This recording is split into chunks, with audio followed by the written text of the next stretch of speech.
All right. Behind the Cape. First story.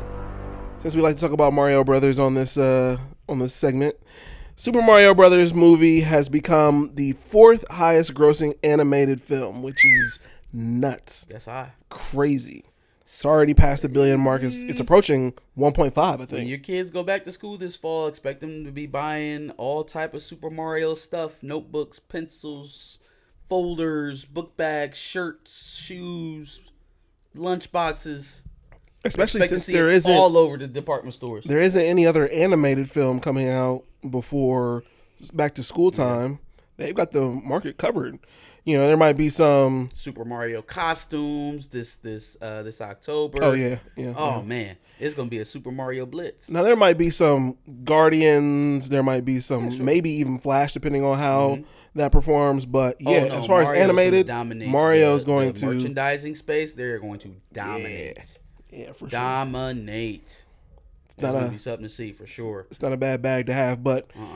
At that point, Mario has literally never been a bad bag to have. Nintendo over there, they getting ready to blow their load because I don't know if they expected it to be quite this successful.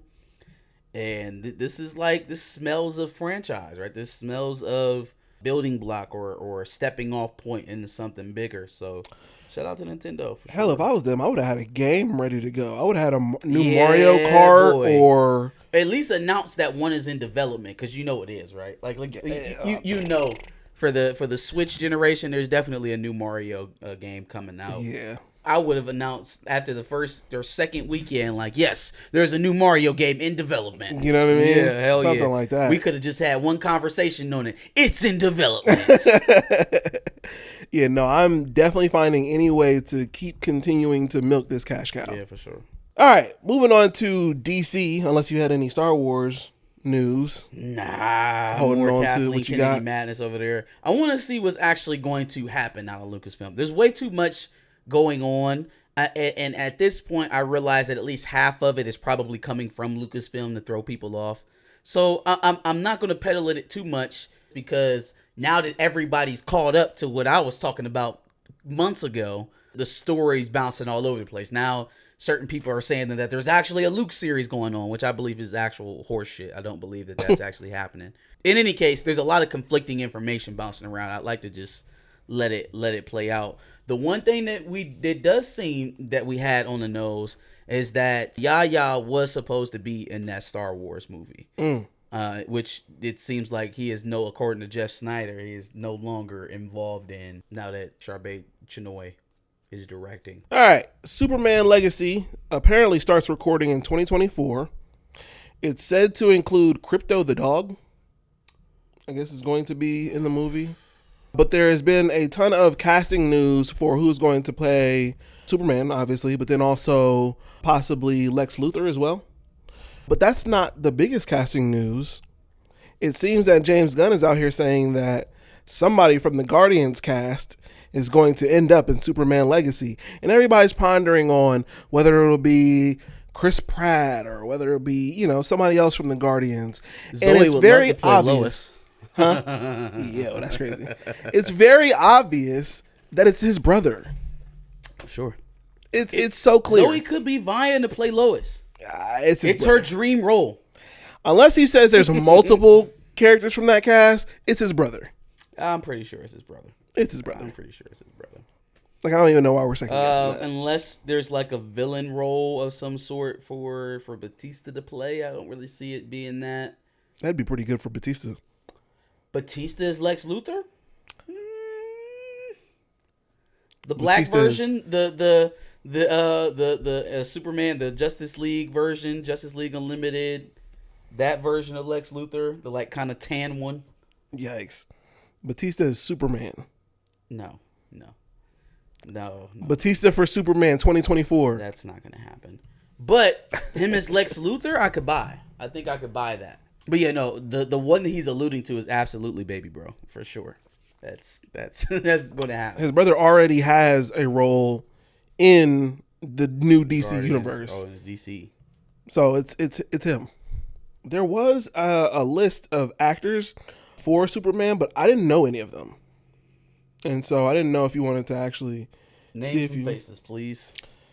Nicholas Hoult is the person that they say could play Superman, but could also play Lex Luthor. Nicholas Hoult. English actor. Oh, yeah. I know him. He was just in that movie, Reinfeldt.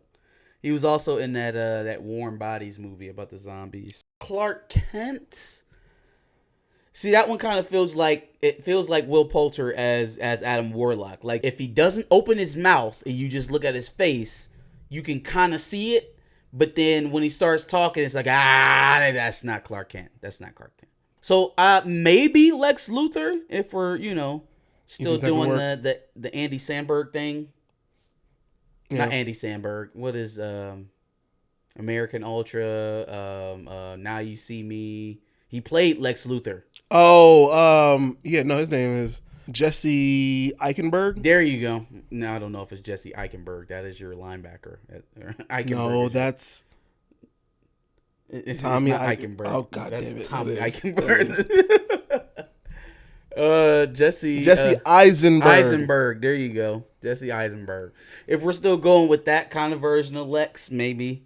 David Corenswet. Corenswet? Sorry. He certainly looks the part. His name is Cornsweat. Corenswet. Oh, Corenswet. That's so much better. He has the look. I don't think I've seen him in anything he's acted in. He has been in Pearl with Homegirl from It's Gonna Be in Blade. Didn't watch it. We Own the City, and then a bunch of movies I've never heard of. Nope. Don't know him. But he definitely looks like Clark Kent for sure, and Superman. Tom Brittany. Never heard that name before. Another English actor. Don't know this guy. Not ringing a bell. Yeah, not ringing a bell. Greyhound. I don't know any of these movies. Boy, they trying to get somebody we don't know nothing about. Yeah, they're trying to get a little known actor. Then they've got some actresses. Emma Mackey. As what? For what? I'm thinking for Lois Lane. Emma Mackey, I've seen her. Is that Anthony's sister? Hey, yo, check it out, motherfucker. I'm Tupac. No. No. It's EY, not IE. No. She is supposed to be in Barbie, but where did I see her? She is in the show Sex Education. I've seen her somewhere. I just don't know where. This is very interesting. She looks like a generic white woman, so maybe that's where I've seen her. Very interesting. Phoebe Dynevor. These are all generic white women. Don't know where she's from. She's in Bridgerton. Oh yeah, I do know her. Oh, okay. I do know her. Yeah, no, Bridgerton.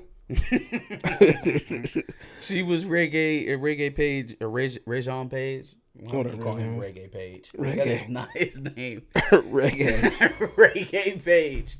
It was his love interest. Okay, I've seen this chick in something too. I didn't see Scream yet, so I know I didn't see her in that. Her name is Samara Weaving, but she is also a somewhat generic-looking white woman. I do know her. She was in that movie Ready or Not.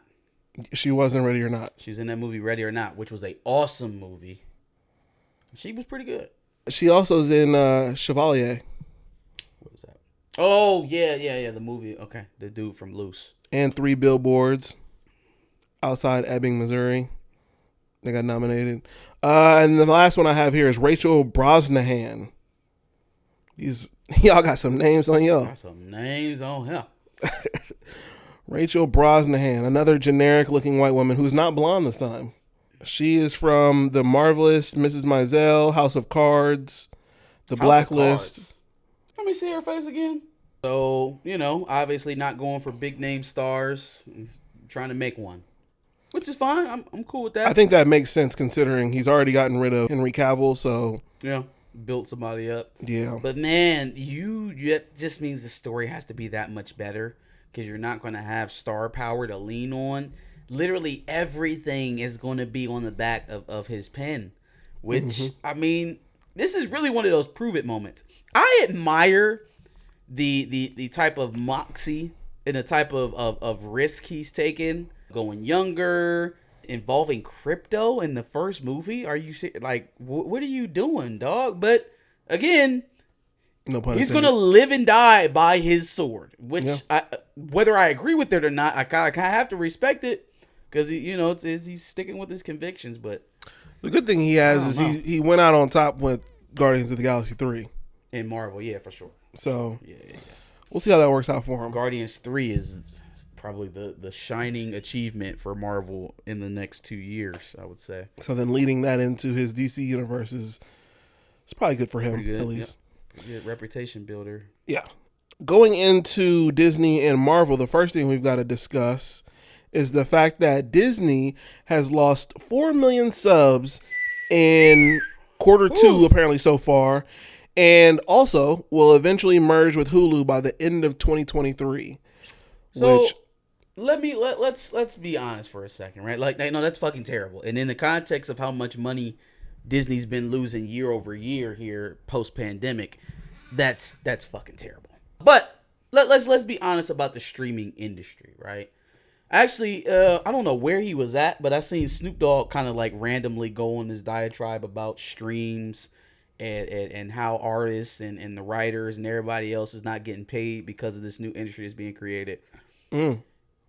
Let's dig into it. Are they not getting paid before?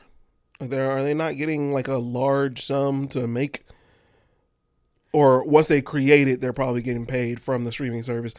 I didn't mean to cut you off. No, you good. You good. It's so here's how your recording artists, your writers, your people who created the content for these movies, for these albums, for these TV shows, pre any streaming service, pre Netflix, Hulu, Disney Plus, any of that stuff, right? You would create the product. Mm-hmm. The product would sell. Now, depending on who you were and what position you were in the production, you were either waiting for the product to sell to get your payment, or if you put money into the payment, you might have gotten like or not even that. Like, you could have been like a salary employee or something like that. You could have been a boom guy. You could have been anything like that. But if you created the product, most likely you were waiting on your check after everything sold, right? Especially if you were a producer. Sometimes writers get paid up front. Other times they're waiting to get their fee based off of most of their compensation based off of how the product sells. So you may get points on merchandising. You may get points on box office. You may get points on any residual licensing agreements, things like that. Right? But what that's you negotiate. The majority of how you get paid. You get paid based off of how the movie performs. Income streaming. Right, that cuts out the middleman of the movie going experience and goes straight from content creator to consumer directly over the internet. Right, sounds like a great thing. We can cut out the theaters as the middleman and rake in all the money ourselves. Except the same way I go and I walk to a movie theater and give the ticket taker my $9.50 to go see a movie on a Friday night. Right. That is not how Disney Plus makes money. It's not how Netflix makes money. It's not how Hulu makes money. It's not how any streaming service that exists makes money. The only way that you make money as a streaming service is subs. That's the only way you generate revenue. Most of these services either don't force, well, currently, that's all going to change here coming up with the mergers, but don't force the ads on you. Right? So ad revenue is not even a big thing. And even the ones that don't generate a whole lot in ad revenue because there are options to purchase away from ads within the services. So the majority of the revenue for streaming services comes in the form of monthly subscriptions. As subscriptions go, the revenue for the streaming service goes up. As opposed to the normal math of a movie studio. We make the product, we spend $250 million getting it out. We got to make $1 billion so everybody can get paid. Right? It's a slower, the gross is not as gaudy in the short term as what a lot of these studios are used to. And you would think that they would have understood that coming in, right? Trying to shift your entire business model away from immediate payment to a subscription service is going to come with the pitfall, even if this thing went seamlessly. Let's say Disney Plus was at that 120 million subscribers that they said that they were going to be in after the first 3 years of their service when they launched Disney Plus. Let's say that they were actually there. There was still going to be a temporary pitfall, right? If I've got $1 billion train coming in month after month, 3, 4 MCU movies a year, and that cash is coming in immediately. It's not coming in every 30 days in the form of my $4.99 for my basic Disney Plus service. It's coming in the form of $20, $30, $40, $50, taking my family out to go see the movie every 3 months or so for a good Marvel film. That's completely different than, okay, here's my $4.99. Oh, next month, here's my $4.99. Next month, here's my $4.99. And I have access to every title, including the ones that you're showing in the theater. People were so, not just Disney, they were so convinced that they were going to be able to do this at the same scale that they were doing the billion-dollar movies through a streaming service, which I never understood because the math doesn't even tell you that. The math doesn't tell you that streaming is more lucrative than in-person sales. You can get a Apple Music subscription for $5.99 a month and have access to millions of songs. You think that's more lucrative for the artist or even for the label that made the album? It's more lucrative for them to sell it as a subscription that you will now have access to everything for than making you pay $15 for a hard copy CD that maybe took them 5 cents to make. It definitely doesn't work out for the artist. It doesn't work out for I don't even understand how it works out for the people who create it, which is the label. But it fucks over the artist. The margins aren't even that great. But you know what it does? It makes sure that there's less hands in the pot. That's what it does. So they are willing to make less money if they have to share it with fewer people.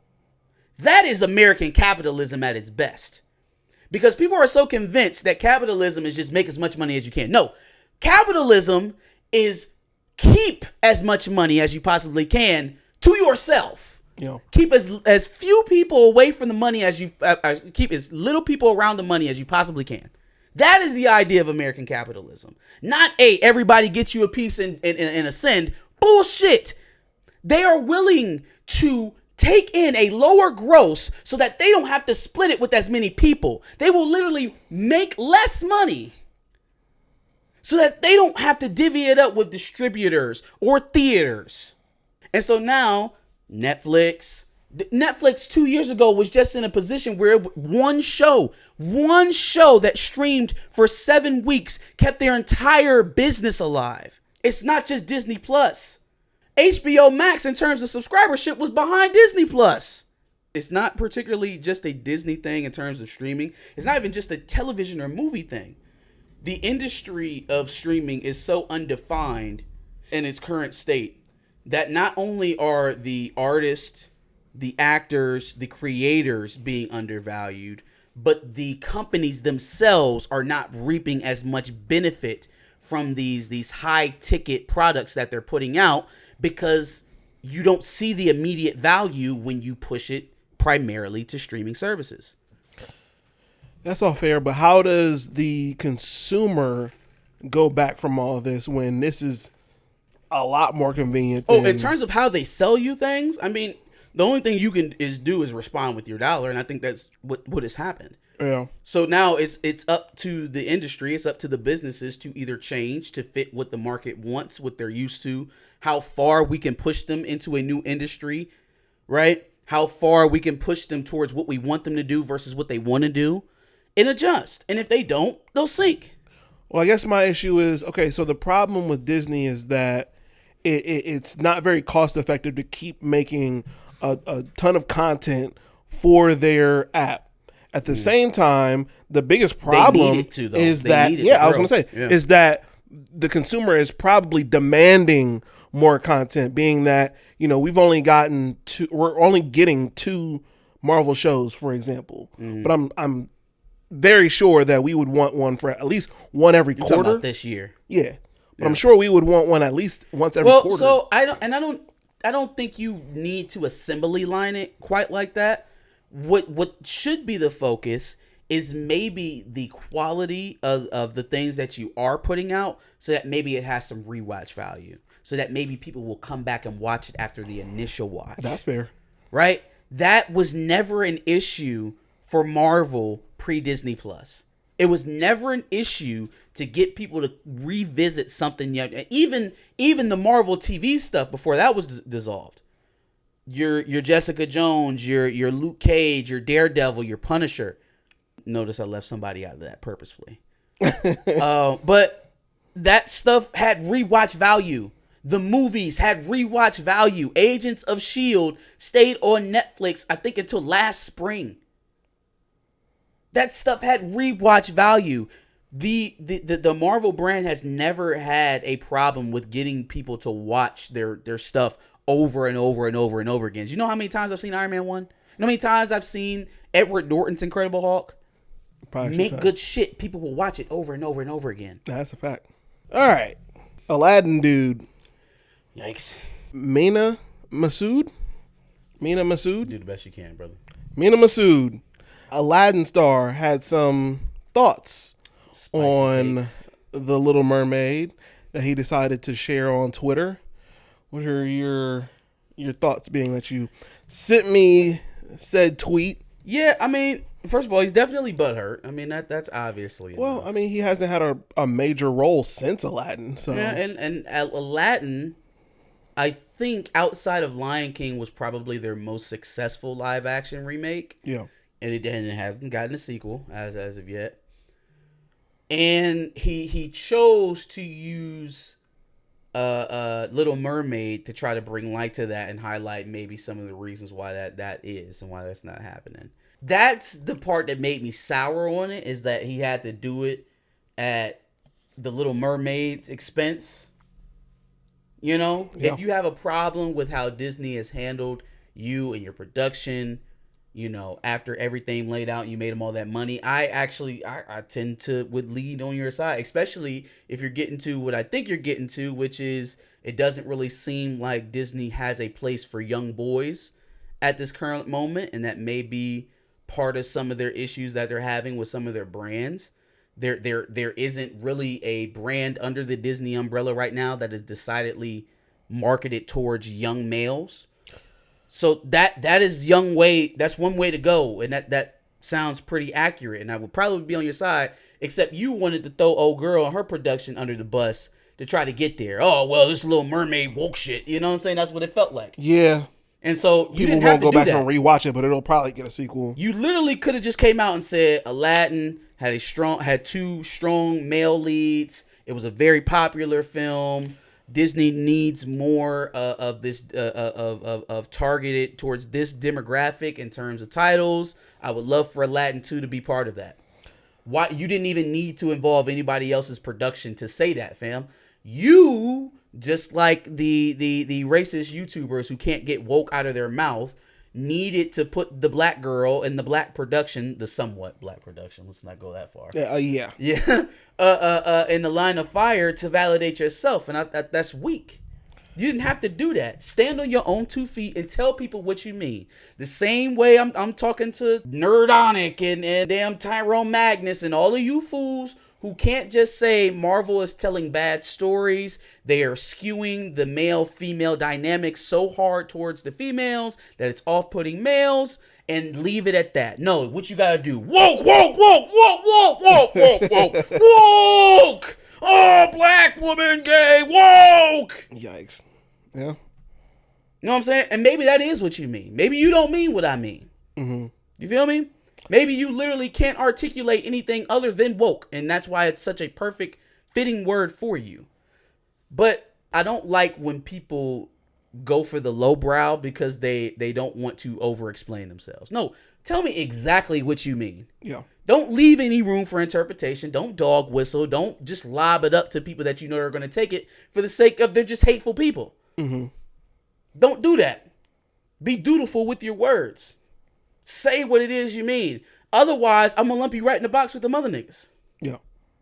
So I'm sure there's news as it pertains to the actual case for Jonathan Majors, but I just really found it interesting that Jonathan Majors was trending this weekend. My God. And it was more so because of who he is now dating than anything that involves the case. My boy said, first of all, I'm going to fix problem one. I'm going to fix problem one.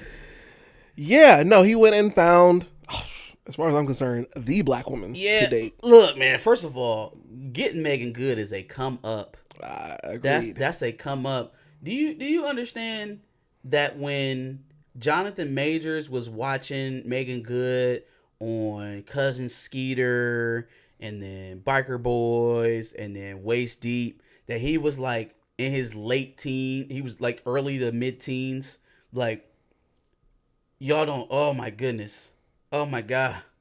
Was it about a 12-year difference? Oh, no, wait. I don't even think they're that far apart. I don't think they are either. Because Jonathan Majors is over 30. Yeah. He's a little older than me. Jonathan Majors is, he's around my age. He's a little older than me. Oh, he's 32? That's nuts. He's 34, I think. Oh, you said your age. Right. No, he's 30. He's 33. I am 30. Oh, he's 31, like turning 32. Okay. Sure. He's so then he's really only like 7 years younger than her. And she is 41. So 8 years. So even closer. Literally, when she was in Waist Deep, my boy was waist deep in his wrist. Yeah. For real. That is a dream come true. Yeah. For for sure. boy. For sure.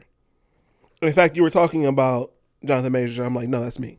I was watching those projects thinking the same thing. Yo. So that is definitely a dream come true for him. Also, and I mean, this doesn't mean anything about the case. It really has no bearing on it whatsoever. It's completely unrelated. Has more to do with public perception than the case. However, everybody else speculates. So here, I'll do some speculation. Does Megan Good, the woman who just got out of a 8-year marriage with a devout Christian, has been living her life since she's been in the public eye, Christian and preacher himself. Yeah, as a devout Christian, does that sound like the type of woman who would just freely take in a woman abuser into her life?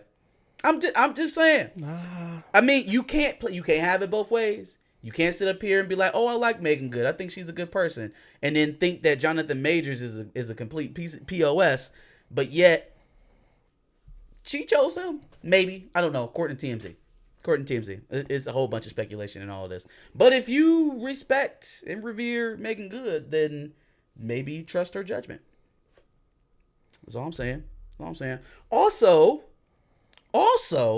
as there were so many people who were ready to tell me that Jonathan Majors got dropped from his talent agency, there were even more people willing to come in and jump on the bandwagon after there were multiple women cooperating with the DA. I didn't see none of y'all niggas come out and tell me that the charges were changed, that she changed her story, and that there was no mention of additional witnesses or plaintiffs in this case. That no one had been added to a witness list, and nobody was a corroborating plaintiff, anything like that. Interesting. I tweeted about 3 weeks ago. I said, everybody has already backed into their corners and decided it is what it is on this Jonathan Majors thing. So I'm going to just sit back and watch as everybody scurries around as it plays out, however it's going to play out. Whether it played out that he actually did the stuff or it's played out the way that it has. And it's shown out that rock solid iron case that the DA had to start with has whittled down to nothing, to a twice revised statement from an unreliable witness. Yep. And nobody can say anything. You couldn't stop talking about this man when it looked terrible. Now it looks skeptical on the DA's end, and nobody's talking. Everybody's quiet and waiting to see what's going to happen. It's so amazing. Everybody's so creative. Yeah, no, we'll see how it turns out. Y'all, man. The case started. Do we know when? Well, I guess they've got some time to work on everything. Well, we won't know for some time.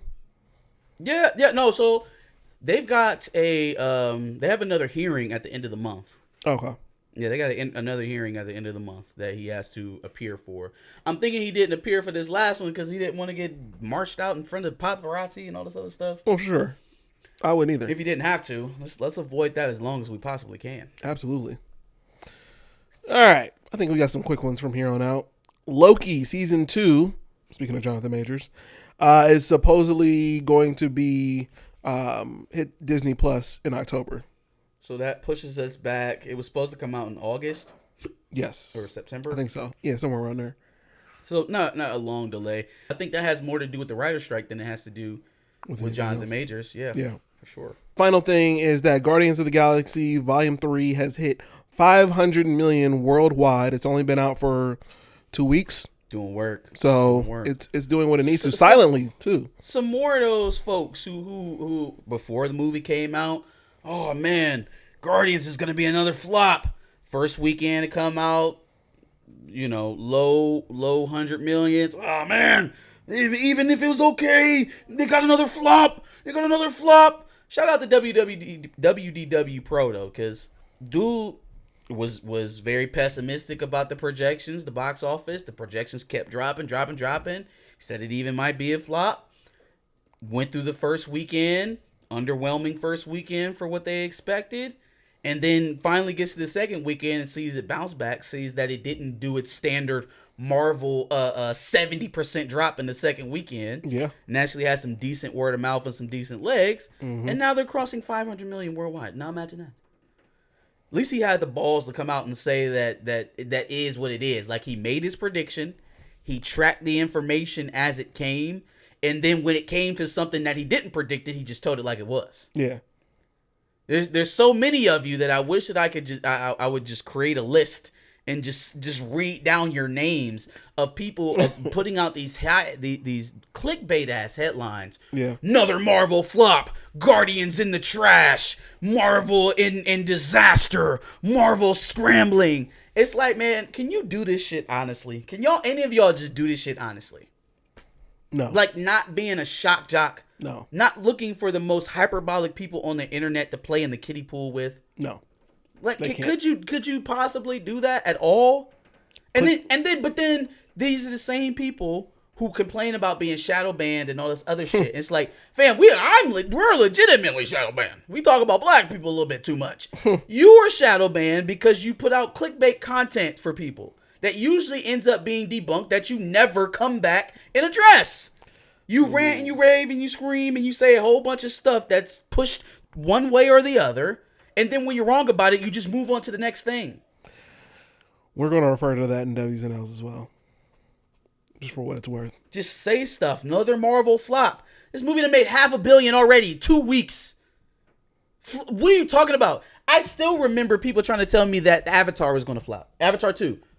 I mean, actively, as people are going to see this movie over and over in the theaters. Yeah, I mean, it's made a lot of money, but they spent so much. Then it's on its way to $3 billion, and they finally come down off the horse. It's like, fam. That's crazy. Just call it as it's happening. Guardians hasn't even hit Memorial Day. What happens? Guardians hasn't even hit Memorial Day. Let it play out. It's okay to have a prediction. It's okay to have a take. But some of y'all are so far on the I hate Disney, I hate Marvel train that you jump at the slightest chance to criticize them. And then you look like a hack because when they do overcome whatever prediction it is you give them, you run away from it. You don't address the fact that you were wrong about it. Yep. It's not even trying to be objective. I'm definitely predicting Memorial Day to be a big one because you still got a lot of people who aren't going to the movie theaters after the whole pandemic. And so these people are going to go see Guardians because it's actually a good movie with their family. And so the whole family going to a movie theater is going to work out well for Marvel and Guardians. Agreed. So we'll see. Any other thoughts? Any other news? Anything like that? We got it all. Give us your takes in the prompt below. Make sure you like, share, and subscribe. Come back next week for another Behind the Cape episode. Look at you calling it Behind the Cape and not... You know what? No. Yeah, there you go. Don't even do it. And make sure you subscribe. Like he said, we like to talk about Super Mario, DC, Star Wars, all that good stuff. Marvel, obviously. And make sure you check out our previous video that we did on Mahershala Ali and everything going on with Blade. And check back for more.